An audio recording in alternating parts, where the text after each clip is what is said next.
perekaman kertas 3 kerja khusus projek sudah bermula. So dalam minggu-minggu ini Cikgu Ye akan upload video untuk mengajar kerja khusus ini.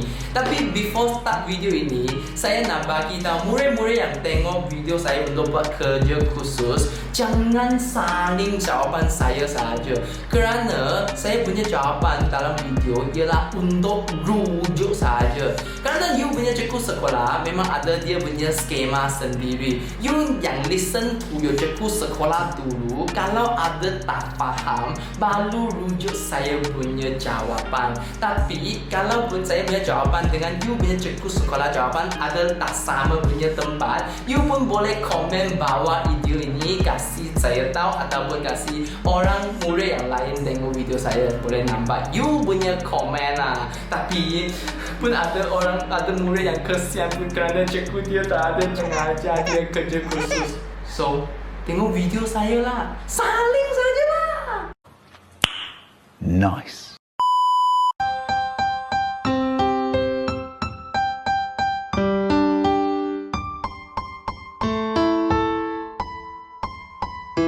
Hello everyone, saya adalah Cikgu Ye.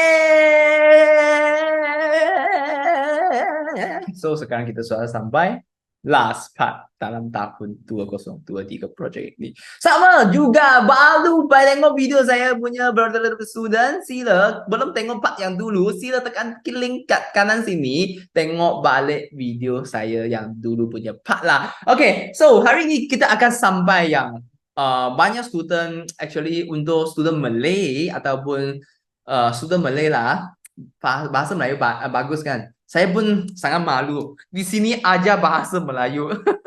Kerana part ini kita akan belajar cadangan untuk meningkatkan prestasi semasa dan jangka masa panjang. Maksudnya you nak kasih suggestion untuk meningkatkan prestasi performance perniagaan dalam jangka masa pendek dengan jangka masa panjang.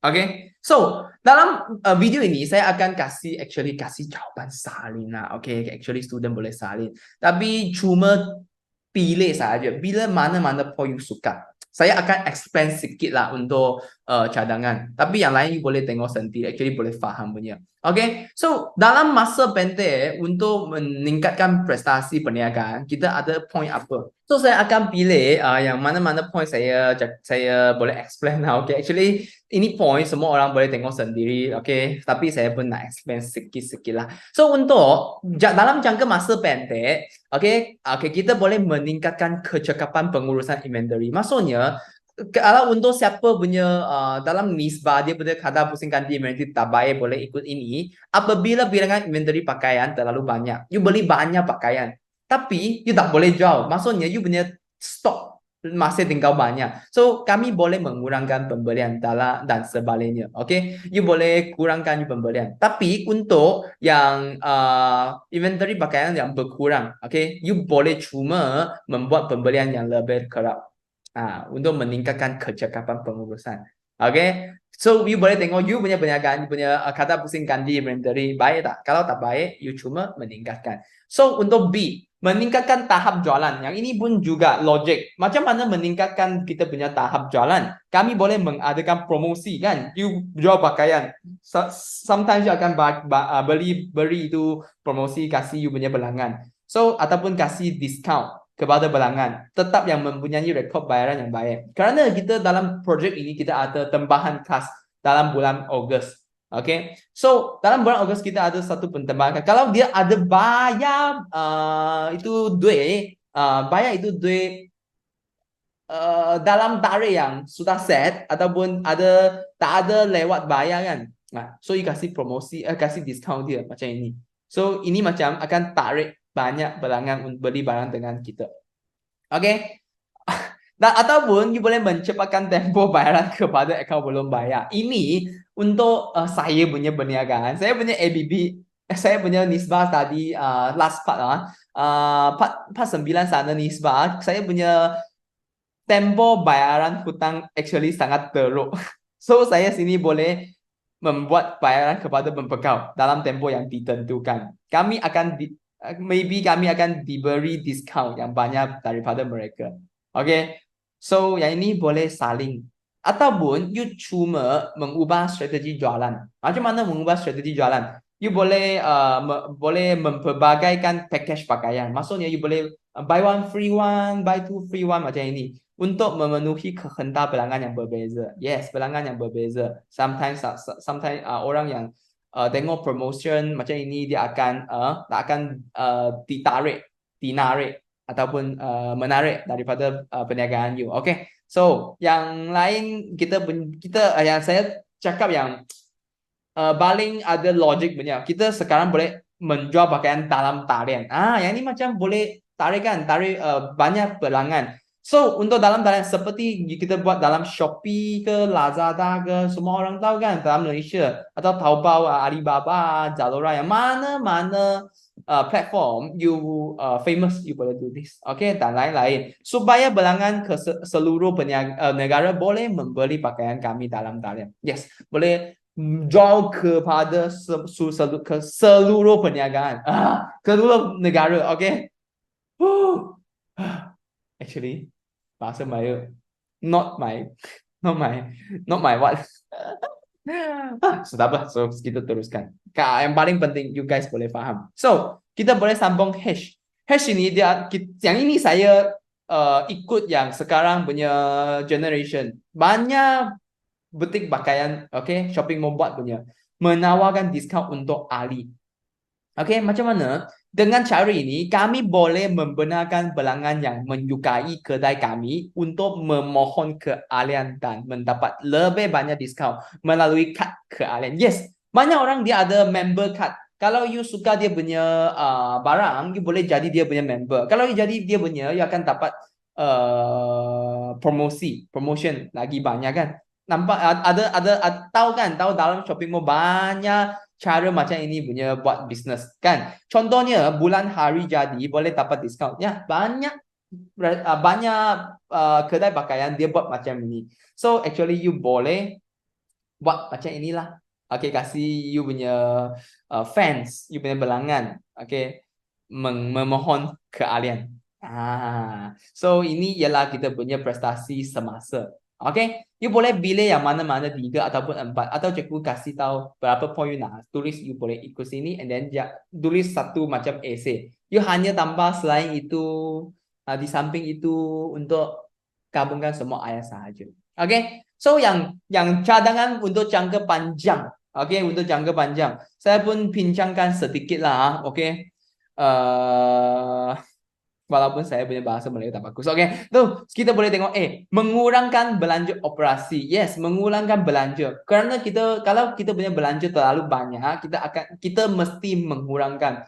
Kami harus membuat kajian yang lebih jelas dan menentukan strategi yang boleh diambil untuk mengurangkan belanja yang tidak perlu. Okay, kita boleh mengurangkan belanja yang tidak perlu untuk meningkatkan kita punya untung. Okay, ataupun membuat kajian terhadap perniagaan kami dari masa ke masa. Kami boleh membuat pasaran yang lebih luas. Maksudnya kita boleh buka branch. Maksudnya kita yang kedai yang kedua, ketiga macam itulah. Okay, dalam daerah yang lain supaya lebih ramai pelanggan mengunjungi perniagaan kami. Yes, banyak orang tahu kita. Okay, ataupun kita boleh tulis melabur. Okay, membesarkan perniagaan kami. Okay, kami akan berusaha mencari lebih banyak pelabur. Okay, cari orang yang boleh invest kita ataupun cari yang berkongsi lagi banyak supaya mempunyai lebih banyak modal. Okay, banyak orang invest kita akan dapat banyak modal, baru ada banyak modal, baru banyak duit untuk mengembangkan perniagaan pakaian. Ya, yang ini semua ialah kita punya untuk meningkatkan prestasi dalam jangka masa panjang kita boleh buat. Ataupun kita boleh meningkatkan kualiti pekerja. Maksudnya, pekerja saya Li Long Hao dengan Yang Chen Ling kan. Mereka dia sangat malas. So, kita akan kasih latihan ataupun kasih ajar mereka menggunakan bahasa dan perturan yang sopan.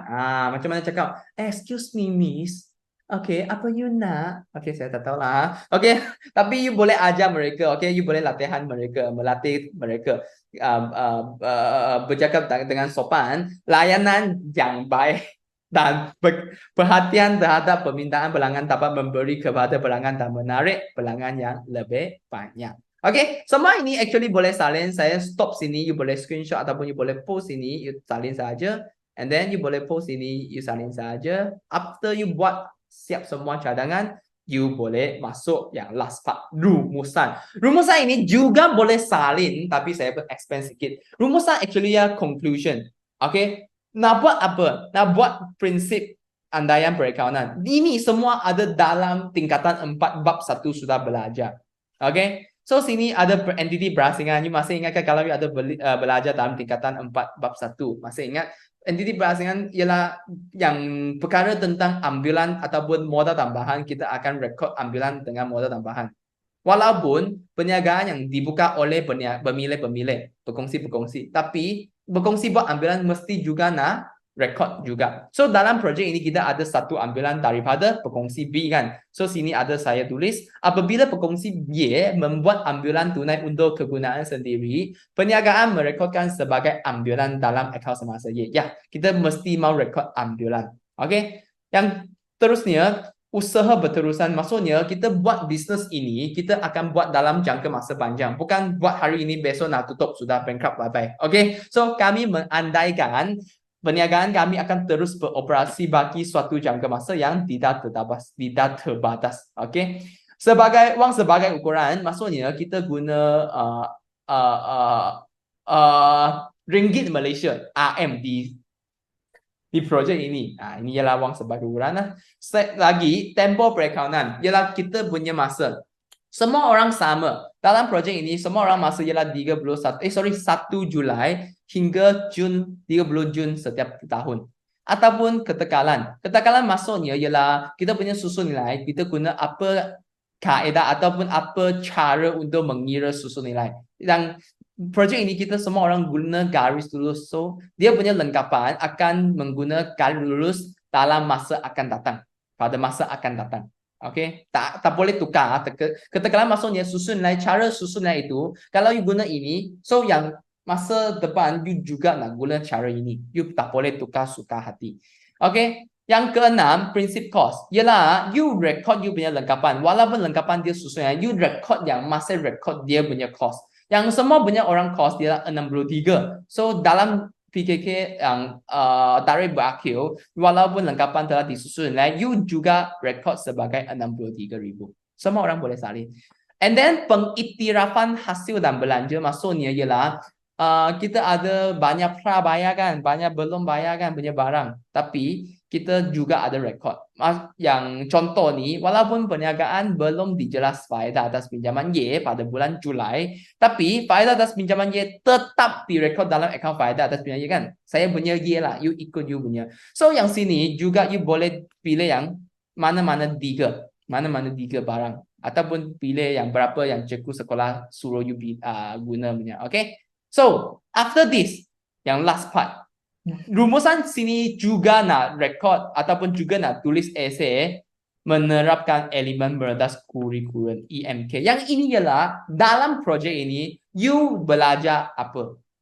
Apa you yang belajar? Apa knowledge you sudah belajar? So, sini dia actually saya ada kasih banyak point. Ada bahasa. Kerana dalam projek ini, kita guna bahasa Melayu untuk semua laporan dan komunikasi antara semua parti. So, kita ada belajar bahasa Melayu ataupun nilai murni. Semua parti dalam bersifat profesional dan mematuhi semua undang-undang yang berkaitan dalam pengendalian perkara perniagaan. Dia ada kasih undang-undang kan, nak guna, nak buat satu draft tangan, nak buat satu draft dalam Microsoft Word atau Microsoft Word dia nak guna Times New Roman, apa-apa you ikut undang-undang.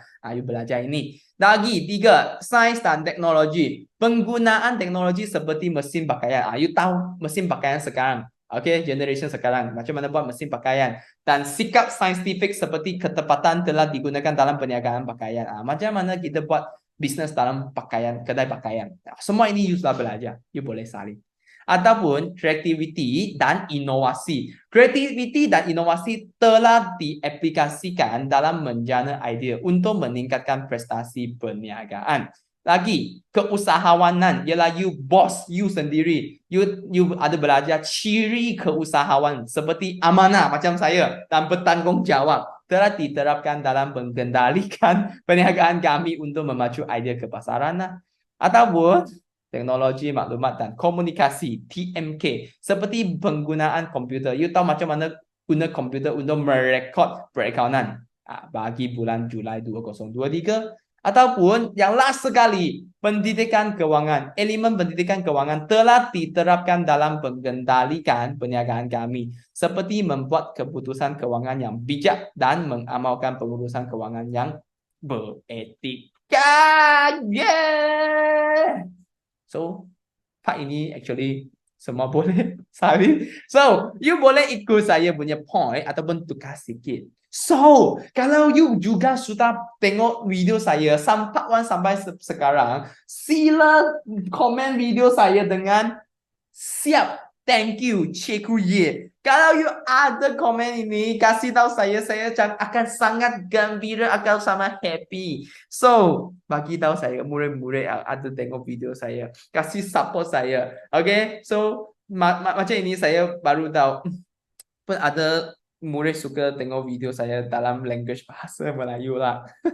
Okay, saya pun akan improve. Okay, saya punya bahasa Melayu. Thanks for everyone watching my video and learn project ini. Okay, so kalau juga belum subscribe YouTube saya punya murid, sila subscribe YouTube saya dengan tekan bell tepi itu. Macam ini, you akan dapat notification yang bila saya upload video baru.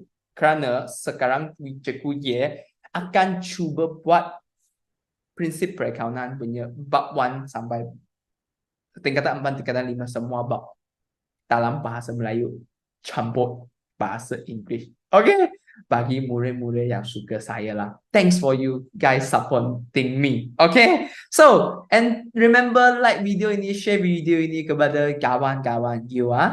Thank you for everyone. I love you guys. Hope you guys can get full marks in your exam paper. Okay, see you in the next video. Bye bye.